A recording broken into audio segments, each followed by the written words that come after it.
Hello, everyone. Welcome to today's webinar. My name is Anna. I'm a project associate at Clean Energy States Alliance. The topic for today's webinar is on the screen, Behind the Meter Energy Storage, Comparing State Policies.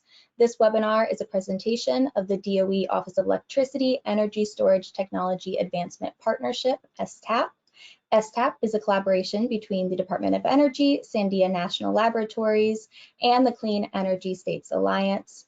Before I pass this over to Todd and we continue with today's webinar, I just want to go through some quick webinar logistics. So on this next page, you'll see that all of our attendees are in listen-only mode. We have a couple of options for how to join today's audio portion of the webinar. You can call in via telephone, or you can connect using your computer's mic and speakers. If you'd like to minimize your webinar's console, you can view the presentation in full screen. You can click on the orange arrow that is circled on the screen right now, and you can click on that arrow to expand the webinar console. One thing that you may want to do, we hope you want to do during today's webinar, is submit your questions and comments. We're aiming to save between 15 and 20 minutes for Q&A, but please start submitting questions as soon as you have them. Do not wait until the end of the webinar. We'll get to as many questions as we can. One final note, this webinar is going to be recorded. We'll send out an email to all of you attendees afterwards within a day or two with the link to the webinar recording, as well as the presentation slides and any additional materials. With that, I will pass it over to my colleague Todd, who is a Senior Project Director at Clean Energy States Alliance. Go ahead, Todd. Okay, thanks, Anna. Welcome everybody to another in our long-running STAP series of energy storage webinars.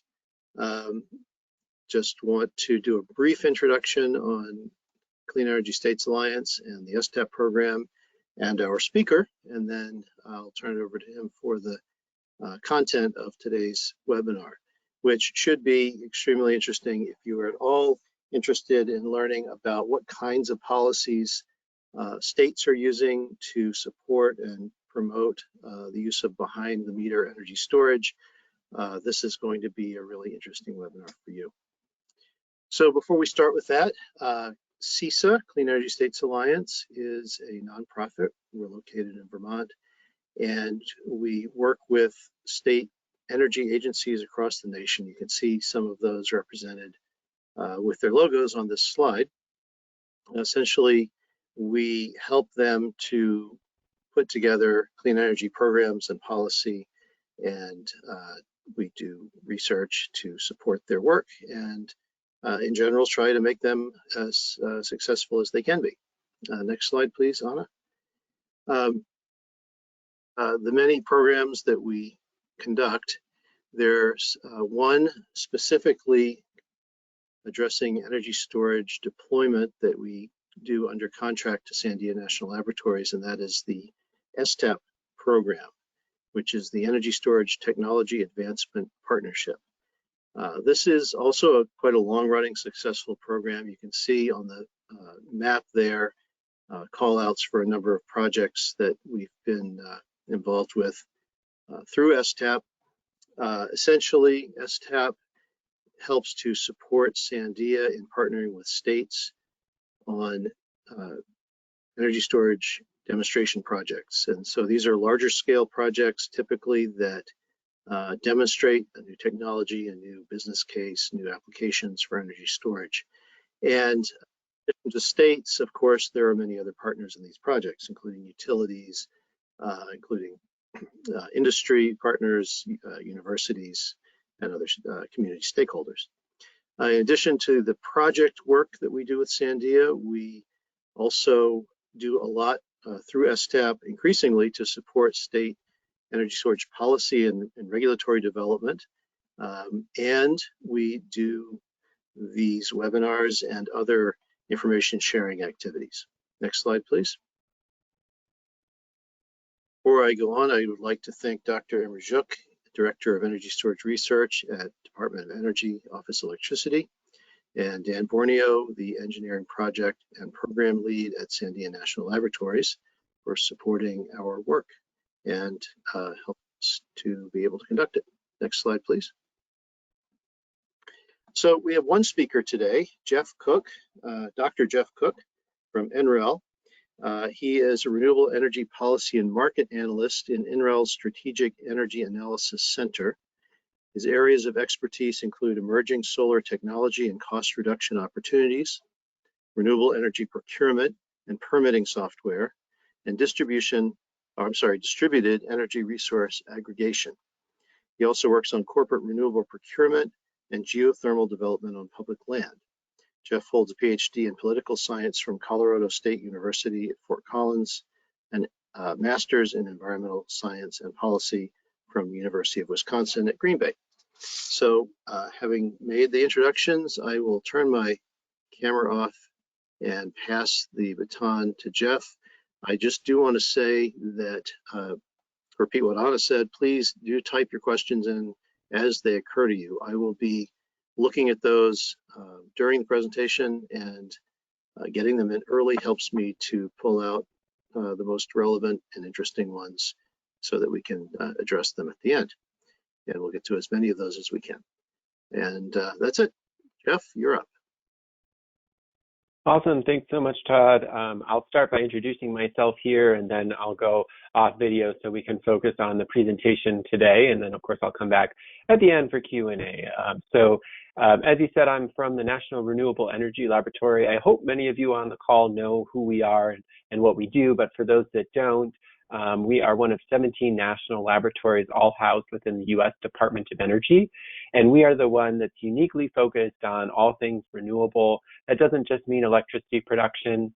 It also means the whole suite of energy procurement options that you can do with renewable energy, whether it's thermal, whether it's transportation related, or of course, electricity related. But today we're going to be focusing on energy storage, and in particular behind the meter energy storage policies at the state level. And so let's, without further ado, we might as well dig in to those slides. All right. So the key goal that we were trying to do or address, or the key challenge we were trying to address in this project, is that of this issue of understanding that a lot of entities already collect information on behind the meter storage policy. So we actually know quite a lot about what policies exist in various states. Some of that is in the desired database that you see here, but some of it is in a variety of other policy databases as well. From Pacific Northwest National Laboratory, Sandia also does some great tracking of battery storage policies. And so it's not all in one place necessarily. Even so, that's not really the problem. We have all these great resources that track these policies. And that information isn't always in the same place, but in reality, what we're trying to deal with is how do these policies actually relate to each other? What are their interdependencies? And how do we know whether a policy environment is more or less complete than another one? Have states in one area tried to implement all the policies that would enable a behind-the-meter storage market as efficiently as possible? Or is there some grab bag or mix of policies in that state, and so it doesn't appear that it would be as complete to enable, again, what policymakers may be intending, which is a fully functioning behind-the-meter storage policy environment in that given state. And so that was really the challenge that we were focused on here, is what does policy look like across the country in terms of enabling a full market? All right. So what were we planning to do? Understanding that we already know that a lot of behind-the-meter storage policy exists, and not only does it exist, but it's documented in some of the various databases that I've talked about.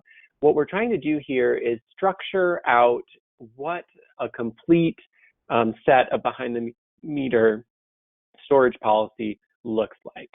And so that was the intent of this exercise. And we did that via two pathways. We'll talk a little bit more about that in the future. But the idea of this was if we could help inform whether you have a more or less complete policy stack or policy suite, then ultimately that can be helpful to end users to understand whether a particular state is a good market, or it can help decision makers in state legislatures or regulatory bodies to decide whether they want to adjust their policies to reflect what other states may be doing in the same context, so that they can develop a more enabling market if that's what they choose to do. Just the same as a contractor could use this, or an installer could use this to determine which kind of states may have better markets than others for deploying various projects. And so that's our intended hope of the work. And we'll talk today about how far we got towards that end. Of course, we don't think that we've gotten all the way to the end, but we do think we've made significant inroad to helping understand this. So the fundamental challenge here is it is somewhat easier to track policies and identify whether they've occurred or not, and what they do is a little bit more difficult, but a lot of our partners and those data resources I referenced do also explain, and sometimes in great detail, what policies do. However, we understand that not all policy is created equal. So how do you actually compare against each other? So first, you should start with just counting policies. What policies do you have? What policies do you not have? How do states compare in the number of policies that they have? That's a rudimentary metric, but certainly a place to start. So if you start by counting those policies, then you have to start thinking about the next step, which is, well, what do they actually do in the marketplace? Do they encourage or improve the market? Do they make it more possible to deploy storage in that particular market? Do they open the door for storage? Did they close the door on storage? So trying to think about that attractiveness component is a much more difficult challenge.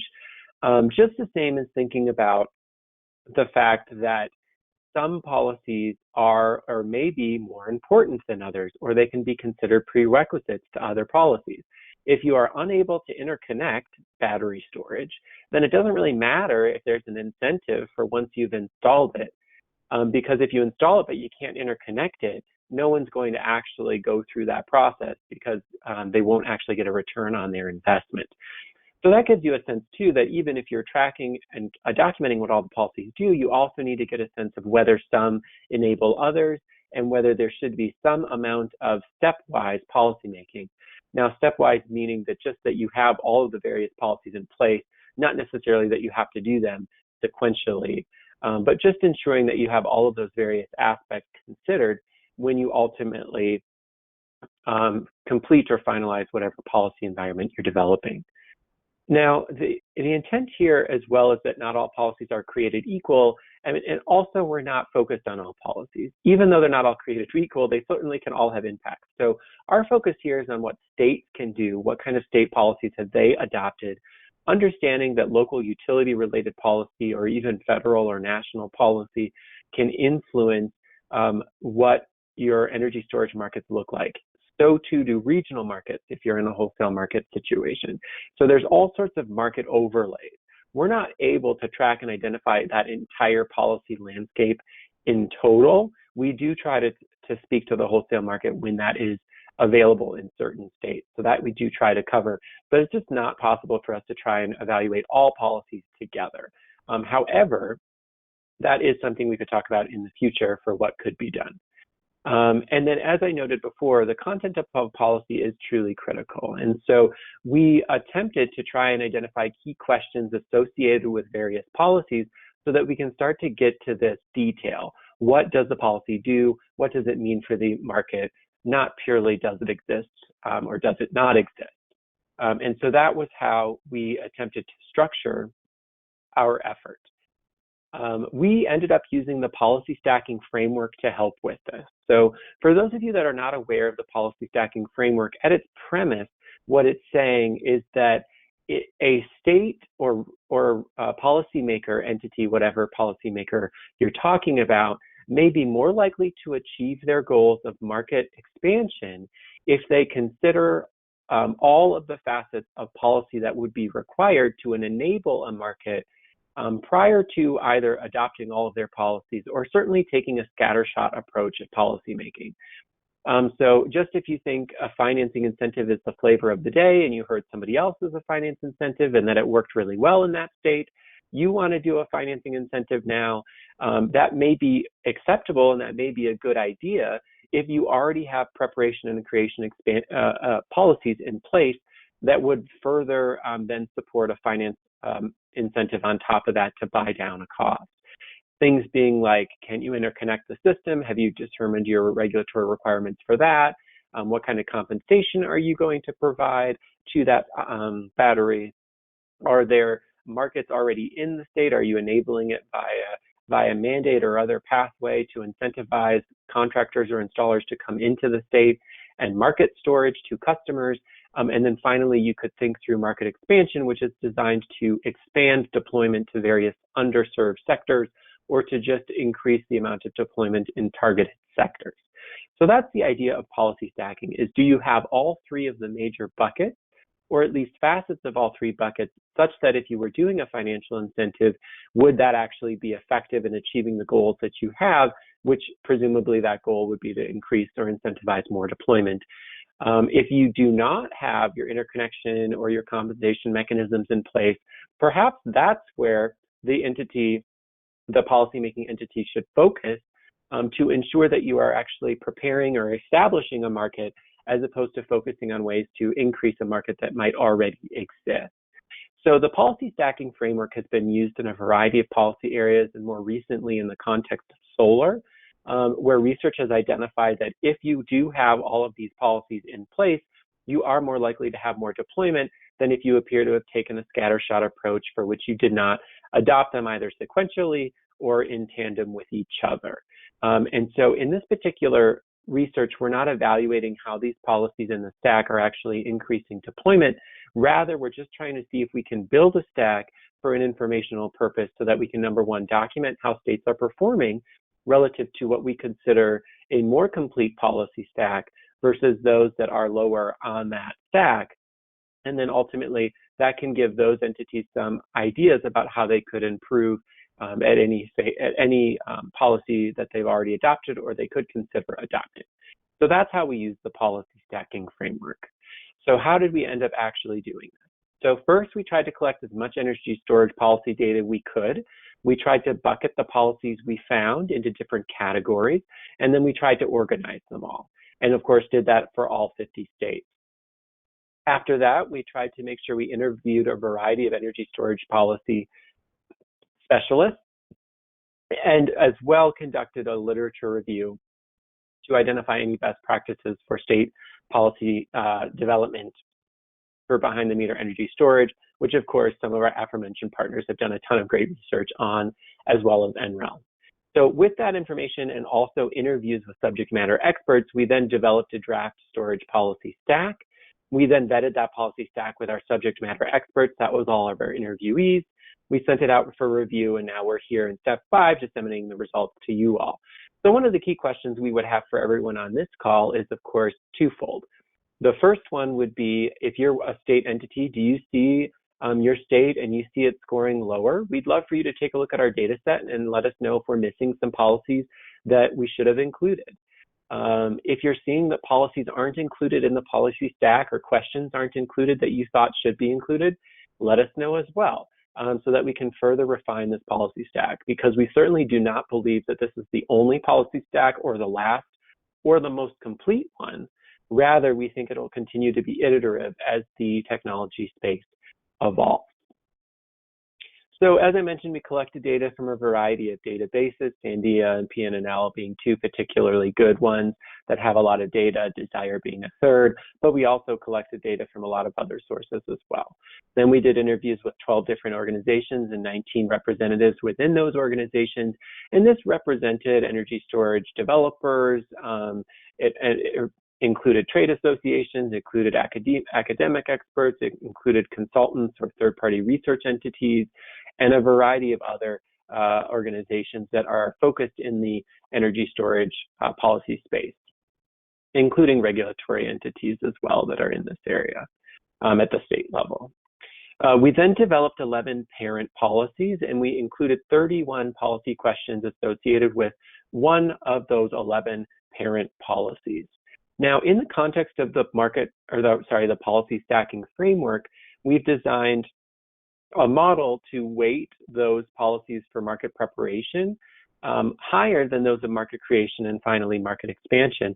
And the idea being, from the policy stacking model, of course, that the market preparation policies are more important to foster a market or enable a market to occur than the creation and expansion policies. Because again, if you don't have those preparatory policies in place, and we'll talk more about what those are in a second, but if you don't have those in place, then it's unlikely that you'll be able to enable or create that market or otherwise expand it. And so we did apply this weighting criteria, and we'll talk a little bit more about that in a second.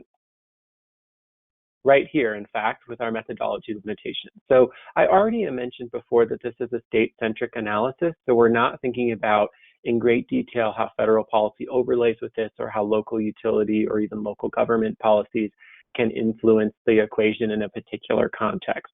So that is not the focus of this analysis. We're really thinking about what policymakers can do to enable a market in their area, understanding that there could be other things happening in the market that could encourage or improve that particular policy environment.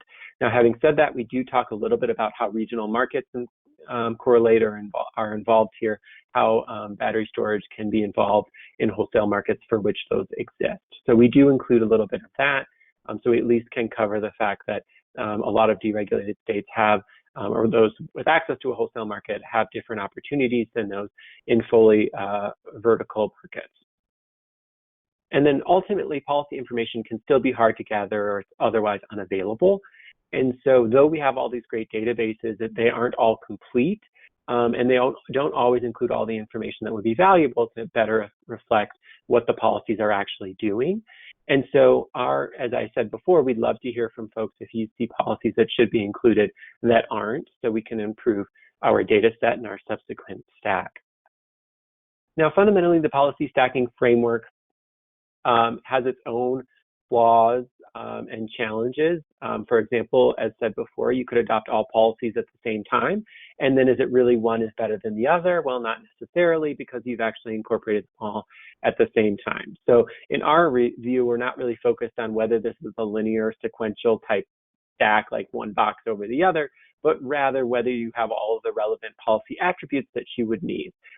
And so in that basis, we are weighting policies, and we are weighting them in that 0.5 to 2 scale to, again, weight the market creation policies higher than the other two. Now, even though we did that, when we took the weights away, it didn't actually influence the overall performance of the states much. So our weighting was pretty rudimentary even in itself. And so perhaps it could make more sense to do a more sophisticated weighting in the future. But ultimately, in this context, even with the weights, it doesn't make much difference to what we had actually presented in the raw total. And so we would encourage some additional analysis into that area in the future, but we'll talk more about that at the end. So to start this effort, we asked interviewees to give us perspective on key state policies for behind-the-meter storage. And so you can see all of the policies that were referenced at least once in this list here. And so there are 20 references, or 20 policies, I'm sorry, that were referenced. So again, we're just tracking the number of references across our interviews. This isn't the number of organizations, it's rather the number of references from individuals. So ultimately, you can see that interconnection, net metering, rate design, financial incentives were all the most commonly referenced as things states could do. But then there's another key set relative to DER aggregation programs, implementation of FERC order number 2222 relative to wholesale markets, resilience-related policies, and then mandates. And then you start to see things trailing off to some of the other policies that are reflected here. And so we investigated this entire list, and then we compared that with the policies that we were able to collect data on, or that we found data on as well, to help inform the stack. But before we do more discussion of what's actually in the stack, let's talk a little bit more about what interviewees had said. So first, after we'd asked everybody what they thought of the policies that were important for states, or things that states could consider doing to enable better behind-the-meter policies or better behind-the-meter markets for storage, then we asked them to tell us, okay, thank you for that. Where would you organize these policies? Would you put them in market preparation? Would you put them in creation? Or would you put them in expansion? And so we could start to figure out, well, what would a policy stack look like? What's the most critical for enabling a market, i.e. preparation? What can then open a market, creation? And then what can expand markets to new segments, of course, expansion. And so here you can see there were some differentiation and variation between folks as to where they thought these policies resided. And so one of the things that this shows is that a lot of folks thought, well, I think all of these policies are critical to implementation of a solid policy environment. And so some folks would tend to think of it that way, that I think you should actually do all of these, which is valuable. Other folks would say, you know, I do think interconnection, compensation mechanisms, rate design, et cetera, like those are really critical items, and that you should consider doing those first, and then you can turn to some of these other ones. And so what this is showing is there wasn't clearly always a clear break between where things should lie on the policy stack. So perhaps that can tell us a couple of things. One, that of course we, again, to our previous point, that you'd want to make sure you have all of these policies in place. But two, you can certainly see that some folks did think that various policies were more important than others. So there's probably still something to the policy stacking framework. Now, having said that, maybe some could fall between preparation, creation, expansion, and creation, which isn't as critical necessarily as making sure you have an entire policy stack in place, which is what we also got from the stakeholders. So then ultimately, interviewees, we also asked, well, which states do they already think have solid behind-the-meter energy storage policy frameworks? California, Massachusetts, New York being the top ones, and then the other reference states all listed here with a few towards the end with fewer references. So this is, we took all of this information then, all of the information we had on policies, and then we developed a policy stack. So we broke that into 3 of our core categories, of course, then our 11 parent policies, and then we have 31 questions relative to those. So here we're just defining the different parent policies. So we heard from our stakeholders that there was a lot of policy related to planning and permitting, relating to interconnection, again, compensation and rate making. So all of those are in our parent policies for market prep.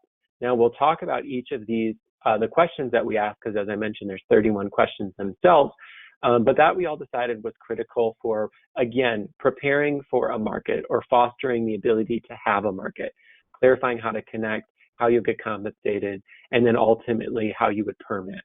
All of that, of course, associated with market preparation. Then we included wholesale market access, mandates, and distributed energy resource aggregation as opportunities to create markets.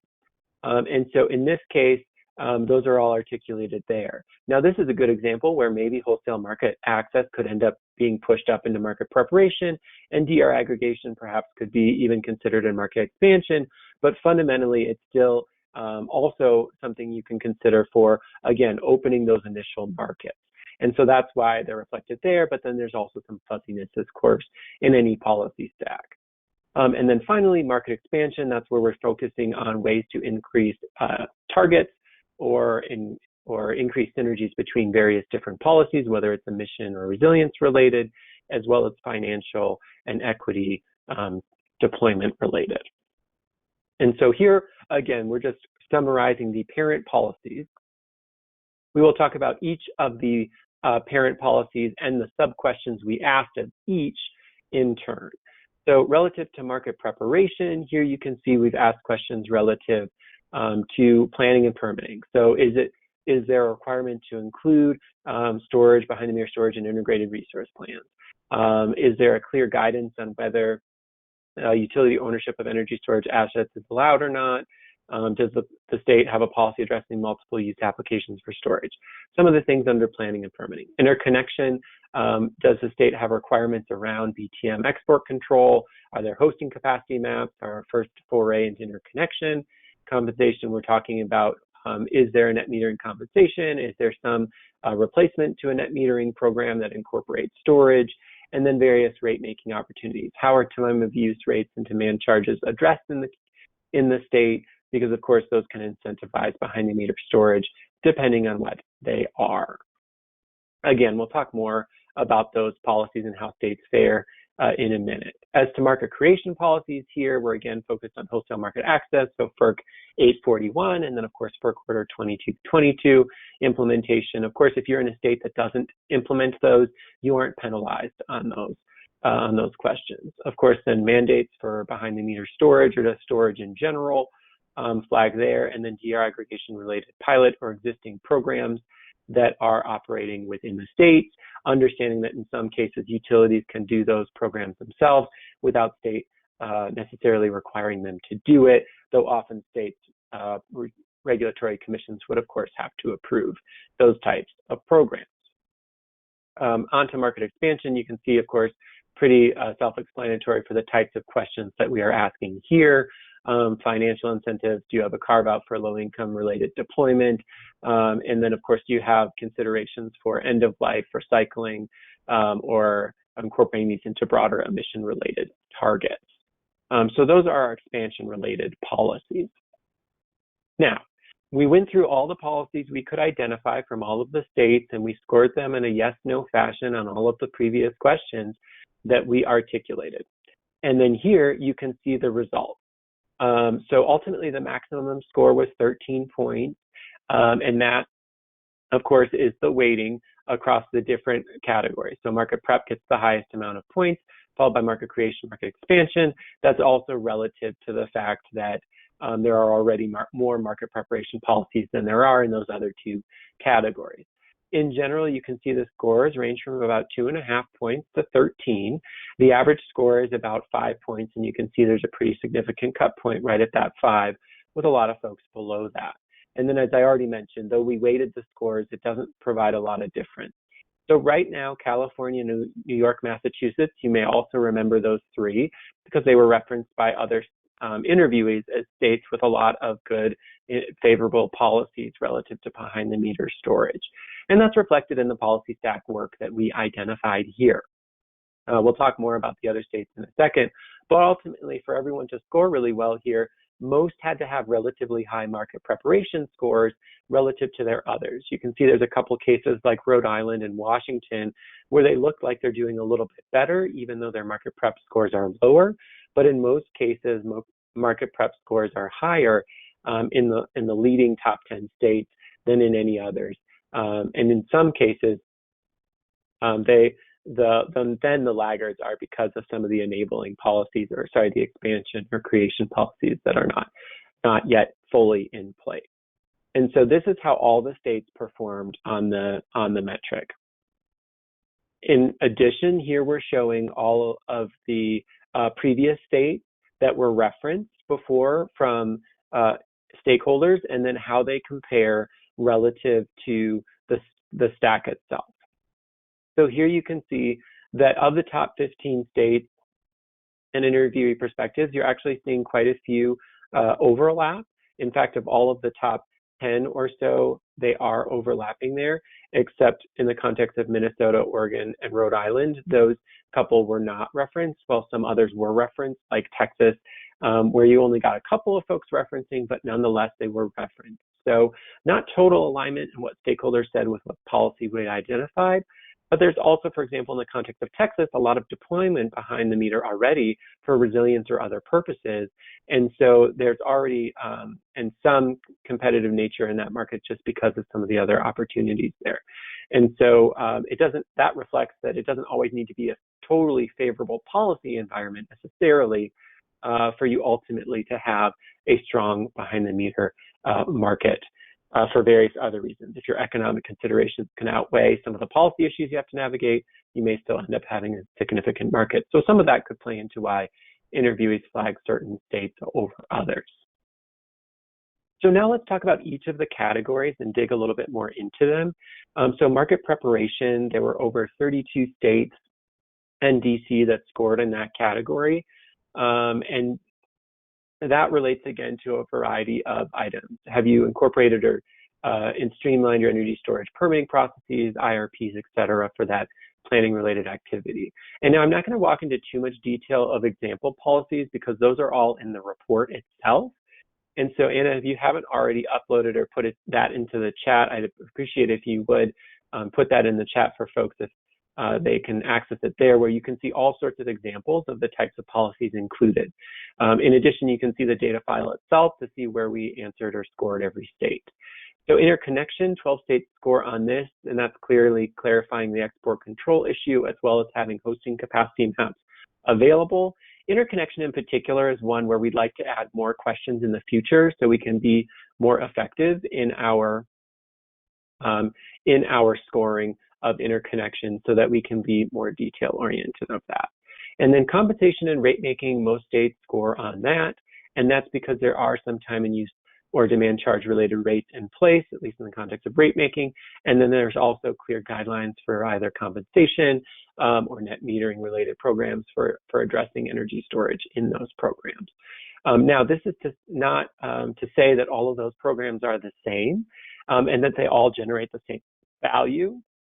Compensation and rate making is another area where we could do some additional improvement. All right, and I will try to move this forward. There we go. Okay, so then into market creation. So 50 states in DC score in this category, and that's in part because of wholesale market access. So 32 states in DC score on that, but the other states ultimately are not penalized. So in reality, all 50 states score, but that's incorrect, frankly, because of course not all 50 states have wholesale market access. So that's why you see the discrepancy in those two things. But a lot of folks are only partially scoring in wholesale market access because they've only partially implemented PJM or MISO or SPP have only partially implemented FERC 2222 or 841. And so that's incorporated here. You're also seeing mandates. So some states, a variety of states are scoring on that because of RPS standards over 80% that can incentivize storage, may incentivize front of the meter more than behind the meter, but necessarily you still have an opportunity for both. And then of course, additional points for those that have behind the meter carve-outs that again are focused on enabling these markets. Then 16 states score on DR aggregation because there's a utility or the largest utility or both in the state are already piloting or actively carrying out a DR aggregation program. So certainly more points could be developed around all of these items too, particularly around how DR aggregation programs are developed, how are they compensated, and what kinds of resources or technologies are included, all of which could influence market creation as well. So if you take one thing away from this call, I think it would be good that these are policy stacks that are in development. So we fully expect that we would use this as a foundation to build upon, to continue to become more sophisticated in how the policy market framework or the policy stacking framework is deployed in this context. So on to market expansion. So 50 states in DC score in this category, varying states on the different types of categories here. These again are pretty clear, and you can go to the report for various examples of them. California's got some great existing incentives for behind the meter storage. There's also some resilience related policies requiring the development of microgrids or encouraging resilience hubs that are all tagged relative to that category. Some have carve-outs within their financial programs. Massachusetts, a good example there for encouraging low-income deployment of behind-the-meter storage. And then a variety of states have emission-related targets for which behind-the-meter storage and all renewable generation, frankly, could be supportive of those.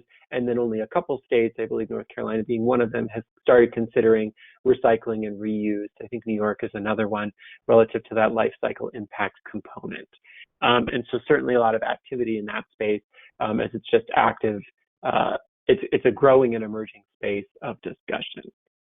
And so that's some of the market expansion related policies as well. All right, so I was moving pretty quickly today so that we could ensure that there's a lot of time for Q&A because as I said, I want to hear from a lot of you about what you're seeing in your states or what you're seeing in your market. So just to summarize again, we had the 11 parent policies we identified and we divided them between our 3 policy stack categories. And we had 31 child policies, or what we called, those policy questions associated with the different parent policies. And so there's a variety of questions that we were unable to get answers to, but interviewees or stakeholders had suggested we might want to do so. And so you'll see a lot of those in the report where we documented, hey, there's a lot of things that would be useful to track through, like do you have a streamlined interconnection process for smaller battery systems versus larger battery systems? How are the interconnection rules different between the two? There's a variety of questions like that. Or how much are your interconnection or permitting fees for behind the meter battery storage, all sorts of questions that we considered asking, but we just weren't able to collect that information at this time.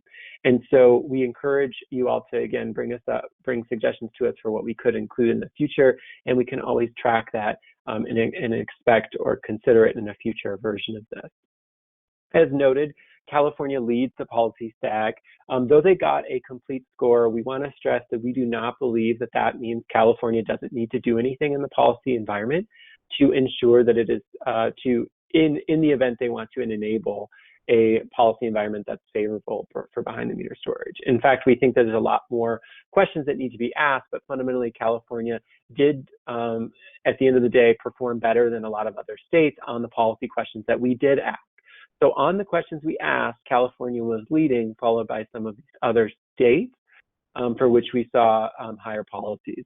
So another follow-up for, of course, folks out in the audience is if you're looking at our list of states and you're like, well, wait a minute, I don't think Colorado is a favorable policy state because of this particular instance for policy that's a sticking point. We'd love to hear that as well so we can further refine what we're doing, which all comes back to the future work opportunities component of this. So as mentioned, I think it's critical to expand the policy stack for new policies, just as it's important to improve our coverage of existing policies. So adding more questions about interconnection, about rate design, about mandates, or even about some of the market expansion related policies. So is there transparency in the financial incentives that are provided?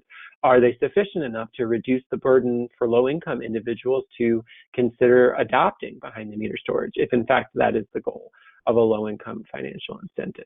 So a lot of opportunity to do additional work in both of those areas. And then finally, we could always and should consider evaluating policy's potential impacts on deployment.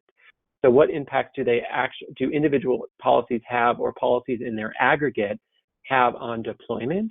And that can help us to look back at that weighting category. So if a state was able to do nothing but one thing, what is that one thing that would be most impactful? And if they already have that, what's the next most impactful thing they could do? And work our way down the stack in that kind of way. That would be a really informative analysis and a great way to move this policy stack forward. But arguably, I would suggest we need a better understanding of all the policies and the questions we should ask about the policies before trying to apply a rudimentary policy framework like the one we've generated here and try to come up with deployment impacts. Not to say you couldn't do it and that it wouldn't be valuable, but I think there are other, again, I still think expanding and improving the stack is a critical next step here. At this point, I should also mention that, of course, the Federal Energy Management Program funded this work, and we want to thank them for that. So at this point, I will come back on video. Again, both of the links are there for you. And they'll also be, of course, in the chat. And then I'm happy to answer any questions that may have come in from participants. Well, thank you very much, Jeff. That was fascinating. And there are, in fact, a number of really good questions that have come in. If you have a question that you haven't typed in yet, you still have time to do that. Looks like we've got enough time to get to most of these, maybe all of them. So I just want to note that in the chat, there are links to both the report that Jeff has just summarized and I think the data for the report. And I just as a note, for those of us who have been doing this work for a little while, it's just heartening to see that that just the sheer volume, and there's enough state policy work going on around energy storage that you can actually do this kind of analysis. A decade ago, it would have been, well, there's, 2 states or something like that, and here's how they stack up. Not really enough to make an interesting report. But at this point, it's both a broader and deeper policy market, you might say. So that's good to see. So let's get to the questions. Somebody wants to know, did you collect data on policies regarding the eligibility of behind the meter energy storage for property assessed clean energy, or PACE financing. And for those who don't know, PACE is it's kind of it's a policy that has to be enabled by states, and it can be used to finance behind the meter clean energy improvements, and essentially it's a way to get financing for those and then pay that back through mortgage payments. It essentially adds that debt to the mortgage payment. So did you collect data on policies regarding behind the meter storage being eligible for PACE financing? And that's a really good point. And so if you had heard before, I just lumped everything into a financial incentive. Does a financial incentive for behind the meter battery storage exist? And so typically that's going to be, incentives to buy down the cost of the battery, less so on, incorporating storage into PACE programs or confirming that how they would qualify for them. So from my recollection of tracking the policies, I don't remember us coming across instances of that, but we also weren't actively looking for it. So that's a great one we can take down as a note for a follow-up, because I don't even think we listed that in the report as a question that was important to ask. And so that's really, really a good one, and thanks for bringing that up to us. Sure, yeah. Now, so the person who brought it as a question adds that if you haven't collected this data, they can send along an Excel spreadsheet they have that has information about this for each state, and that the desired database is not comprehensive on this question. So we can pass that information to you after the webinar, and you can contact them if you'd like to get their spreadsheet on PACE financing. We'd absolutely love that, and we can include it in the data set. Like I was going to say that we have the data set, and so everything that we have is in there. We can easily bring that spreadsheet into that data set so that it's also there. Because again, our whole idea was try to get as much as we could in one place relative to this. So I encourage everyone to send us whatever data they have. Take it. Great. Okay, another question. I'm surprised that southeastern states scored as high as they did compared to the other states, considering the general lack of renewables policy and storage policy in the southeastern region. Can you elaborate a bit on that? Mm-hmm. Yeah, so let me go back. I guess we could probably click back some slides to where we show everything. And let me see if I've got access to this again. Perhaps not. It's not a huge deal. In any event, it depends on sort of what you're asking. So if you're thinking about Georgia and some of the other places, they score relatively okay on market preparation policies. But the market preparation policies are pretty broad as well. So if you've done anything around piloting a storage project, so there's been plenty of utilities that have done pilot programs around behind the meter storage, so you can get credit for that.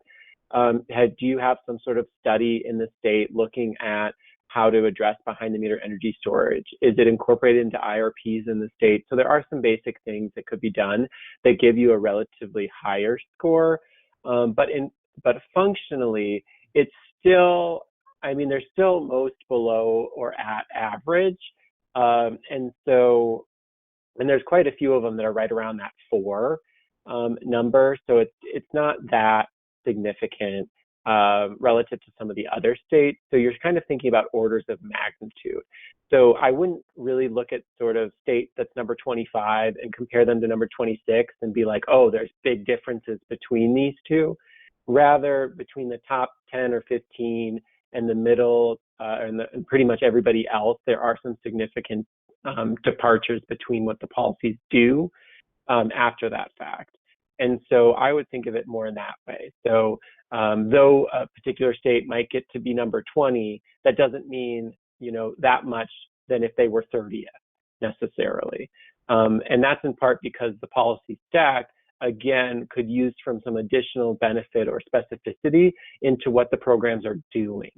So if there's a behind the meter, for example, if there's a demand use charge in the state by the largest utility, that doesn't mean that demand use rate structure is different enough between the peak and the valley time for it to make sense for behind the meter storage. So yeah, I would say that for the Southeast. Right. So the visual representation of the scores maybe gives the impression that they're very close when in fact they may not be as close as it appears by just looking at those bars on the graph. So here's a question that I've kind of wondered myself, which is, did you or do you plan to do any analysis comparing the policy stack score with actual behind the meter storage market deployment in particular states? So in other words, does the policy stack actually reflect, the degree to which developers are able to deploy storage? Yeah, I mean, that's the holy grail. There's been some more effort to do that on solar, and there's a couple of reports out there that look at behind the meter solar and the policy stack, and the research suggests that those states that have a better policy framework relative to the stack do ultimately have more deployment than others. So it's probably reasonable to suggest the same thing would apply here. However, I would preface this by that analysis is very difficult to do.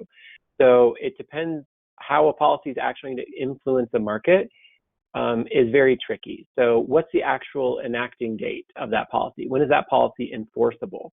And then at that point, when is the entity that's required to react to that law, when are they required to implement or enforce it themselves? And so you have to track through and have a lag. Policies don't come in one day and the next day, oh, look, it had a huge effect. It can be 3 or 4 years later. And so then you got all this noise also of, well, deployment's going to probably go up during that time also, and costs may go down. So it just becomes really difficult to do that kind of analysis, but it's not impossible. Like I said, some have done it relative to solar, and you could do it. Now, in the case here, I think that the policy stack, it could be done. We are not funded to do that analysis, so we'd argue certainly someone could do it and pick it up from here. But I might suggest, like for example, the PACE conversation just previously, and some of the way we are scoring policies, I think we would want to do a little bit more digging on some policies to true them up or improve on how we're tracking them before like taking our policy stack and just trying to do that analysis with it. So I think there might be a step. Like I said, this is our first foray into coming up with a stack, trying to put the policy all in one place. And I think another round would probably be beneficial to also collect all the policy that's occurred or will be occurring in the next, in the past year or the upcoming year to keep this accurate and up to date. Yeah. Okay. Yeah. Thank you. I think that if people take a second and think about it, there's probably a whole lot of variables that are out of the state's control that would have a lot to do with how successful storage markets are in a particular state. And just as one example, the cost of electricity. I mean, you can look at some states where electricity costs are very low because they have a lot of low-cost hydro, for example. In that kind of situation, it's much harder for storage and renewables to compete. In other states where the cost of electricity is higher, it can be easier to compete, and that just could have to do with lots of other variables that states may or may not have any control over. Okay, here's somebody who wants to know, why is equity brought into the picture at the market expansion phase rather than at the beginning, when it is critical to ensure equity is fundamental to the development of the market structures that get established? And then parentheses, important especially when it is demonstrable that there are inequities in the existing markets. That's a really great point, and we actually did think about this. We did think about it. We kind of went back and forth on where equity sits, because in reality, they are correct that equity should be incorporated into your planning purposes. It should be incorporated into your compensation structures and into your creation policies. But then is there a need for an equity variable there, or just incorporate an equity component as a question relative to each of those policies? And to me, that seems more appropriate, where you then also would have, like we did here, a financial carve out relative to low income deployment, which is associated with expansion because we associate financial incentives with expansion. And so it is a financial incentive, and that's why that one makes sense there, but it follows that same reasoning that you could include equity-related questions relative to each of the policies where it's most critical to include that. But we ultimately weren't able to gather data in that area, and I don't know that it exists today. Now, if that individual is like, absolutely it exists, and here's where you can find it, please do send us what you've got, and we'll be happy to take a look at it. Somebody is asking a sort of fundamental question here. How is behind the meter storage being defined, and does it include vehicle to grid systems? We're just looking at lithium ion batteries most commonly here, and we're not really looking at electric vehicles in this context. So we're really just kind of looking at standalone storage, or paired with solar as it's typically done. We're not broadening out. Other than for DR aggregation programs, electric vehicles are typically incorporated into that type of program, and so there is a synergy there. But we weren't expanding beyond that. To be honest, a lot of behind the meter battery storage isn't just lithium ion. You could do, lead acid or some of the other ones that exist. It's just most common that it's lithium ion batteries. So that's kind of the short answer of what we're focused on. Okay. Somebody wants to know, have you been able to differentiate between utility programs and public policy driving behind the meter storage?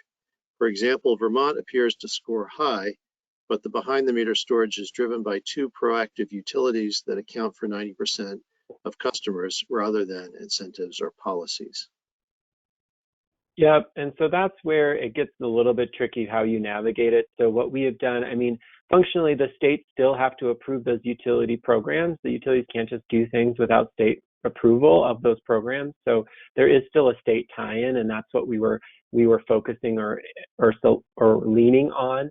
But we also wanted to track some of these elements. So even if there is a utility-centric component for example, DR aggregation programs, we still wanted to track that instead of saying something like, is there a regulatory proceeding in the state for which they approved some sort of program like DR aggregation? It was just not as easy to hunt. If anyone that's tried to hunt through regulatory dockets can attest, it's not as easy to collect that as it is to just say, look, I know the utility has this, I know it's a solid program and it does this, and I know it had to have been approved for it to occur. So there is some squishiness with how we did that as well.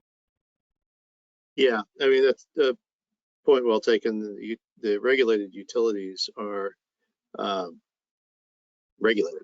So in order for them to go out and for example, offer a residential storage program the way that Green Mountain Power has done here in Vermont, they have to get regulatory approval for that. So it's not that the state isn't involved, but it looks a little different. And that has to do also with the fact that some states are, here in Vermont, the utilities are vertically integrated. They can own the storage, even behind the customer meter, they own a bunch of the storage. Whereas in some states, that's not the case. They aren't able to own it. And so in that case, there may be sort of more of an emphasis on other ways to develop incentives for customers to purchase it. Okay. Somebody wants to know, why is net metering considered as a plus if storage has efficiency losses in contrast to a renewable source? This means that exporting energy to the grid from a renewable source would be more beneficial than storing it. So I think in the context of that, we are really trying to move away from the context of just net metering as a policy category itself and thinking about it more in the context of compensation. And so just because a lot of folks are incorporated into net metering programs, the idea is to try and determine how battery storage interacts with those programs.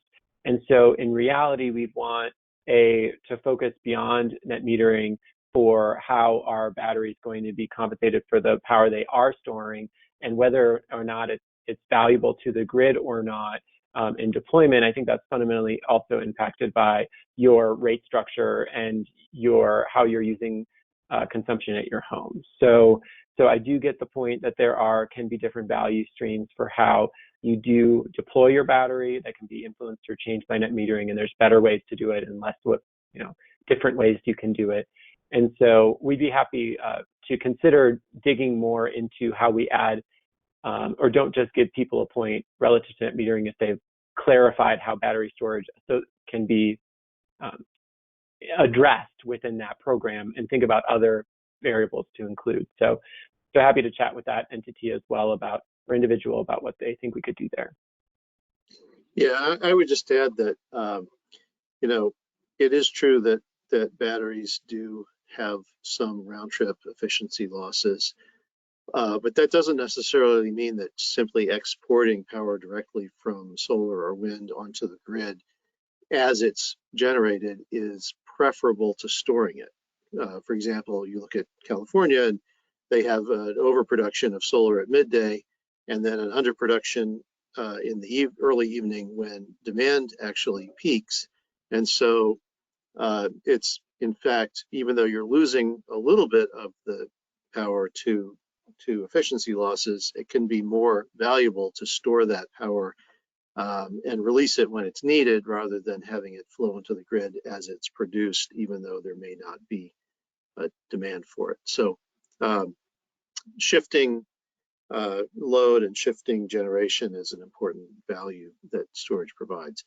I would love to get to more of these. Unfortunately, we're out of time, so I just have to thank you so much, Jeff, for your presentation. Those who are interested in reviewing the slides, we'll have the slides and the recording of the webinar archived on our site very soon. Anna is going to tell us about a few upcoming webinars you may find of interest. So, Anna? Thank you. Yes, we have a whole bunch of webinars coming up. If you're interested in signing up for any of these, please go to our website, cesa.org/webinars.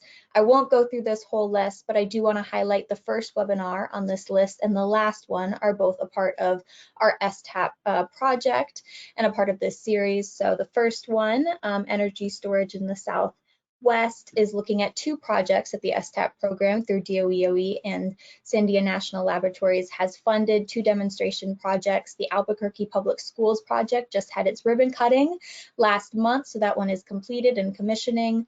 The Navajo utility is looking at zinc manganese batteries, and so we're looking at that project as well. Super interesting projects, highly recommend learning more about them at that webinar. And then later in mid-December, we'll be having a webinar looking at the Inflation Reduction Act, what funding is coming out of it. Again, super great panelists of speakers that are lined up for that. A bunch of folks from DOE who are going to be speaking about what programs are being created and funding sources from this new act of legislation, this new law. So please go to our website again, cesa.org/webinars. To learn more and RSVP for any of these webinars and even more. Thank you all again for coming to today's webinar. We so appreciate it, and I hope you learned just as much as I did, because it was a great time. So thank you all. Hope you all have a great rest of your day, and we hope to see you soon at a future webinar. Thanks, everyone.